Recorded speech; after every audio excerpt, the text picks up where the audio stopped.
A very good evening to our viewers. Thank you for joining us tonight on the evening review. My name is Toivo Jabela.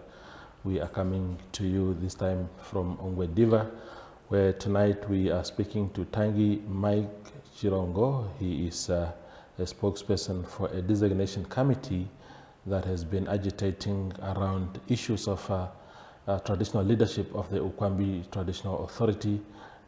We know, for example, that last week this group tried to hold a press conference in Ongwediva, and police came trying to disperse them. And there was also a court case, as a matter of fact, last week. But we will talk about those things in a moment. Mike, thank you for making time. It's really very, very important that we have this conversation because a lot is going on. People are a bit confused. If you can give us a sense of what are maybe give me first and foremost your who are you in terms of these Uukwambi things? Are you just a concerned member of the Uukwambi community, or do you come from the royal family? Oh, thanks a lot for hosting me. Yeah. My name is Tangi Mike Tshilongo.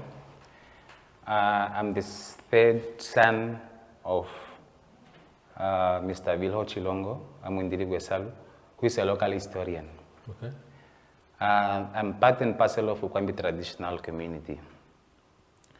I've been following traditional history ever since I was a young boy. Yeah. So I'm in the footsteps of my father. Okay. Apart from that, Uukwambi kingdom, that history of Uukwambi kingdom, yeah. It's still in the bottle, and it's time now to open that bottle so that everyone could know and understand it better. Mm-hmm, mm-hmm. Uukwambi, the last king of Uukwambi is Iipumbu Tshilongo. Yes. Or the kingship of Uukwambi ended in 1932 when his palace at Onashiku Elim on Panda was attacked by Kokihan. Mm. So from there, Uukwambi had been in the hands of a head of traditional authorities. Mm. The first one was Chiweda Chahango. Then it goes to Silas Fikameni Iipumbu. From Silas Fikameni Iipumbu, it goes to Iipumbu. From Iipumbu, it goes to Herman, Ndilimani Iipumbu, up to date. Mm-hmm. Because we understand that, and it's within the law, the current law, that each and every traditional authority should have a chief, yeah, or a head of traditional authority. We've been seeing this thing quite a long time. And remembering the sentiment of King Iipumbu, Uhinina Tayanga Chito Mkoroti. Yes. We organized ourselves as Uukwambi traditional community. We went through the Traditional Authority Act, and then we concluded that it's time for us to get a chief, like other traditional authorities. Mm.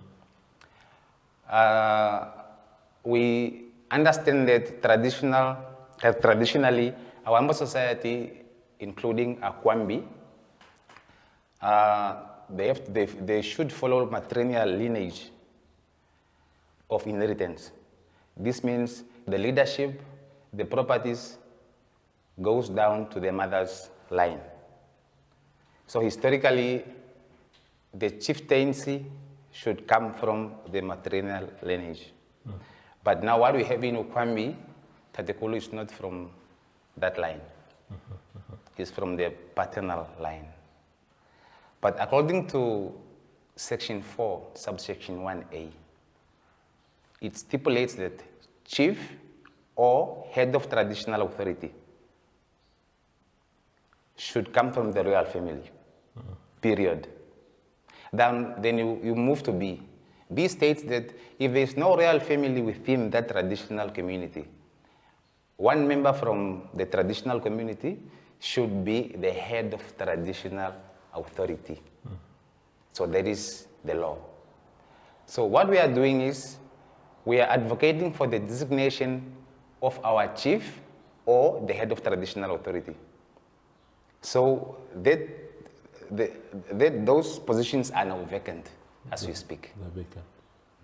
Okay, very interesting. So those chiefs, those heads of the community that you spoke about, you said Iipumbu Tshilongo was killed in 1932, you said? No, his palace was attacked in 1932, and then he went in exile in Kavango. From Kavango, he went to Uukwambi. From there, when he was sick, my grandfather, Simeon Mtritha Mwindiri, was at Eshoke. So he organized, when he was sick, he informed his son, Silas Fikameni, that the king is not feeling well. So they took him to Washikuku, where he passed on on the 9th of September, 1959. 1959.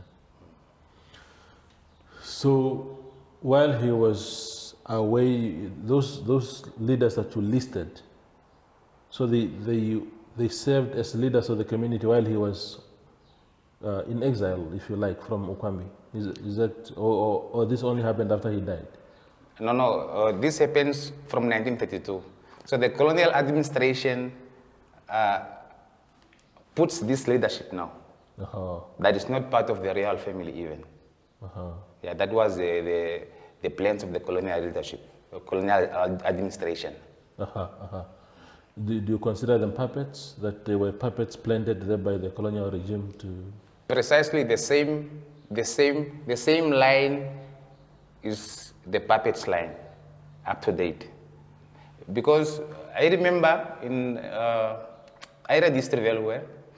I know that in 1985, when Iipumbu died, in his book, he indicated that the one who will follow him in leadership should be Mr. Isaac Elish. And then the current leader of Uukwambi, Mr. Herman Ndilimani Iipumbu, also came insisting that he was also in his father's books. So now they had elections. All the senior traditional leaders were on the sides of Mr. Isaac Elish. Those who voted for the current Herman Ndilimani Iipumbu, some were learners that came from Ashipala Secondary School, but most of them were not from Uukwambi. Some were Makakunya that were picked up from a Shebeen that belongs to Aukus Nule. And some Makakunya came from Mbalantu. So that is history now. So that was to boost the numbers? Yeah, to boost the numbers. And also to threaten other voters. So that is now the history I'm putting on the table.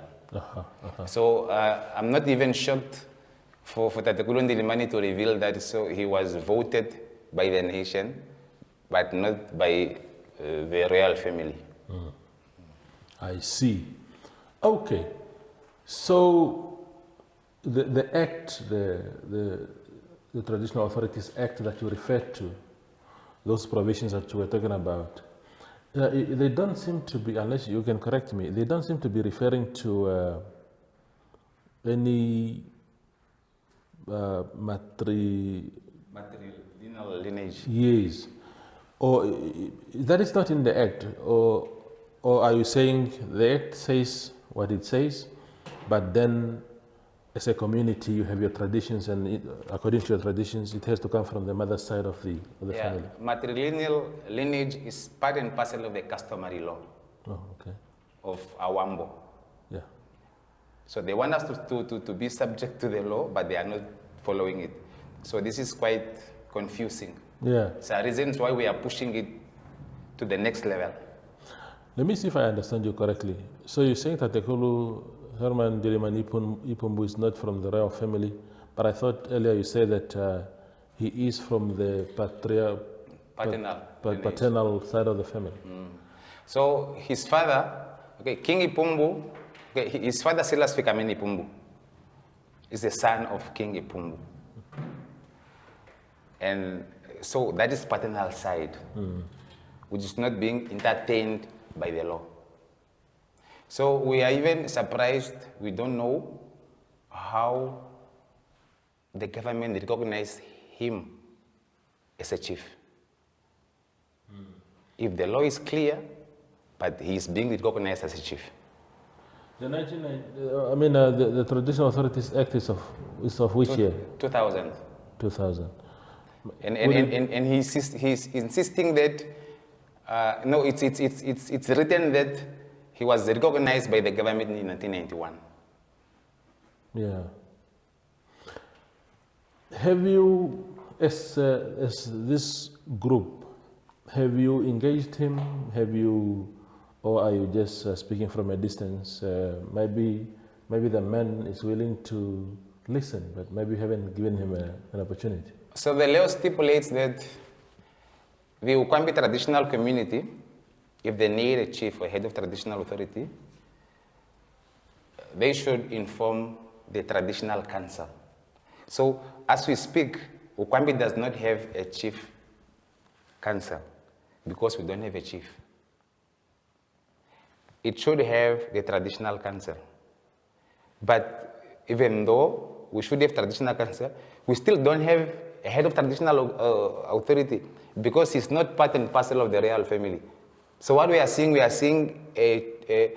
chair of either the chief or the head is vacant. Now, because the government recognized him illegally, so we have to inform the traditional council. The traditional council have to write a letter to the minister of urban and local and urban for approval of the designation of either a chief or a head of traditional authority that will come from the royal family. So we are doing things per the law. So our press conference on Saturday was to allude the way forward, that from here, we don't need to report to Tatekulu Ndilimani. We need to engage the traditional council. So for them to write a letter to the minister for approval of the designation of either a chief or a head of traditional authority. Okay. We go for a very short break and return with Tangi Mike Tshilongo. Welcome to Namibia, where adventure meets tranquility. With Enjoy, you have access to a wide range of accommodations to suit every traveler's taste and budget. Experience the finest dining and hospitality Namibia has to offer. Booking your dream accommodation is just a few clicks away with Enjoy. Join thousands of happy travelers who have trusted Enjoy for their Namibian getaway. Your gateway to unforgettable Namibian adventures.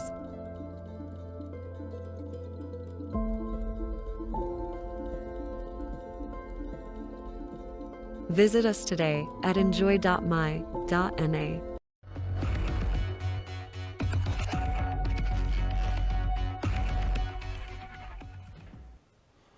The show continues here from Ongwediva with Mike Tangi Tshilongo, or Tangi Mike Tshilongo rather. Now, let's talk about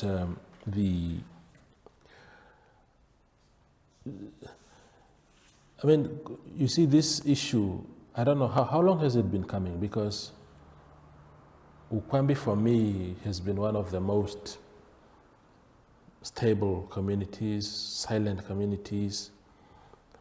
Maybe I didn't pay enough attention to things, but when I heard that there was a group calling for the Designation. Yes, it caught me by surprise. So, is there any crisis within apart from the lineage issues? Do you not feel led properly as a community by the current chief? No, currently there's no direction, leadership direction in Uukwambi.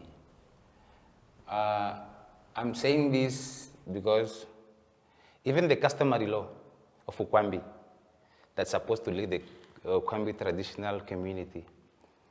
So by law, the customary law should be discussed by the people.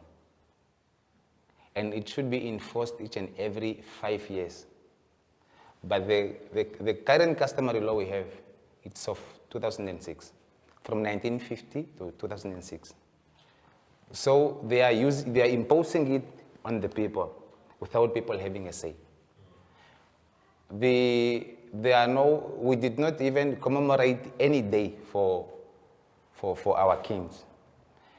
Iipumbu is one of the national heroes. In Ovambo, we have 3 national heroes. King Mandume, Nehare Jampingana, who people are saying he was not a king, he took it by force, but he showed them that he's not a coward. And then we have Chief Iipumbu, those are national heroes. We saw Uukwambi celebrating or commemorating the days of King Mandume. We saw what Ondonga traditional authority is doing, but Uukwambi is just so quiet on that. So we are really disrespecting our king, our last king. So now, when the royal family was trying to commemorate his day on the 15th of August, we understand Tatekulu went to court to stop them. He's insisting that on the 9th of September, he's going to commemorate his day. That is the day he passed on. But all those years, there was nothing. But now when the royal family came with a plan, now he's insisting that he will do it next year. There are no leadership in Uukwambi. Everything is just upside down. So reasons we need, we are pushing, we are advocating for the designation of the chief so that everything could be on the pipeline. I hear you. So when you say the designation of a chief, so it means you have someone in mind already? You've identified someone? No, the law made it clear that when the minister approves the application of the designation, the royal family now will give one person to be a chief. Do you have someone in mind? No, it's not us, the Uukwambi traditional community, to have someone in mind. That is up to the royal family. The royal family is which one? Is it... The royal family are the matrilineal lineage of Iipumbu Tshilongo. Uh-huh. I'm asking this because so the elders within that lineage must sit and identify to say, look, we have now gotten permission to proceed by the minister, and now among ourselves we must sit and identify that one among us. Precisely. Okay. Just out of interest, why should ministers be involved in these things? Because I've always wondered why politicians, because what we have seen is also that politicians have been very, very biased in these processes. That's why many of them have actually lost cases in the court, because once people say, no, your decision was subjective, we are going to challenge it, many of them have lost cases. I remember Charles Namolo, when he was Minister of Local Government, lost a case. Sophia Shaninga, when she was Minister in that portfolio, also lost a case. So it actually happens a lot, because it seems to say, oh, this person is closer to the ruling party or to government, and therefore we must put them there. Do you trust that process? So before I go to that, I want to explain. After independence, we got an adopted constitution. There's Article 19 there that gave birth to the Traditional Authority Act and Communal Land Act. Those two acts have to guide the traditional authorities. Losing cases in court, we understand that what they are doing now in Uukwambi, for the government to recognize somebody who should not be recognized. I'm seeing a case coming, because we understand there was someone behind the police when they came to head our press conference. So we are not going to waste time dealing with the police. We won't sue the police, even though we will get clarity from them. We are planning to engage or to write a legal letter to Attorney General Festus Mbandeka to pronounce the position of the government, to rectify this blunder of recognizing somebody who's not part and parcel of the real family. That is one. Two, we want the government to interpret Section 4 to tell us, or to tell those who doesn't know, who doesn't understand Section 4 of the same act I alluded. So we are just on 2 points. So I don't even see any disputes here. So we are following the law. They made this law. If this law is not appropriate, even tomorrow before they wake up, they can amend the law. So we leave Tatekulu alone. As long as the law says he should be part and parcel, so we will still advocating for that. Before independence, in 1932 to 1990, there were also people advocating for this. There were a group of people who were working at Windhoek. They were trying to correct money so that there should be a successor of King Iipumbu. Even King Iipumbu himself, when he was in exile, he alluded that he needs his successor while he was in exile. So the third person was Nelundu, Chimochiri. Chimochiri was pushing for that. Chimochiri wrote a letter to Mbwiti when he was in the hospital in Oshkuku. He gave the letter to his wife to take it to Mbwiti. Now his wife gave it to another person who gave it to the senior traditional leaders of Uukwambi, Chikweda Chahango and Silas Fikamenis them. So they led the letter, they got the plan. Reasons, Chimochiri Nerundu was chased out of Uukwambi and he went to Ondonga. They say, have a Nerundu somewhere there. That was the reason he was pushed to move out of Uukwambi. After that, there was also a son of King Iipumbu who was pushing for that. He was also, they turned against him. Then came my uncle, Yason, the late Reverend of Elim, the late Yason Amakutua. He was pushing for the same agenda. People also started hating him. Now came our generation. So we will push it to the end. We will make sure we claim the victory. It's not personal victories, but it's for the people of Uukwambi. I think the last question to you, Mr. Tshilongo, is,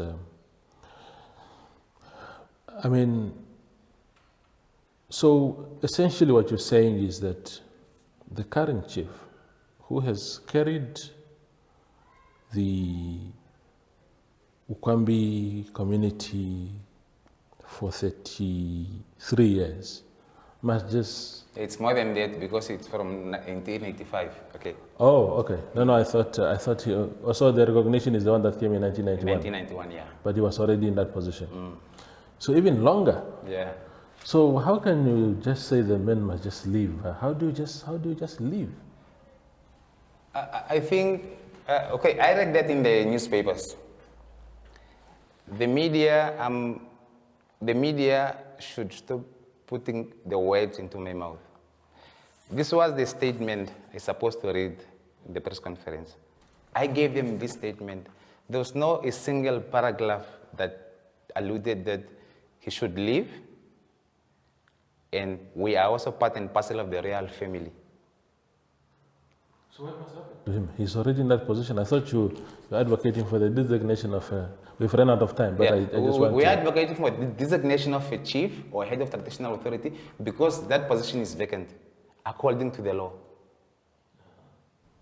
That is where we are. And so how do you, in that scheme of things, how do you perceive that the Ndilimani, he's what now, if he's not any of those things that you mentioned? So to us, he's nothing. But to the government, he's a chief. Yeah. That is a fact. Okay. Facts are facts. We shouldn't run away from facts. I hear you. Mike, thank you. Thank you for making time. Thank you very much. In fact, the reason why we called you here so that nobody puts words in your mouth. It must come. That is your, it. That is it. Exactly. Thank you. Thank you, brother. That is tonight's show with Tangi Mike Tshilongo, who is advocating for a change in the leadership structure of Uukwambi traditional community. Thank you for watching.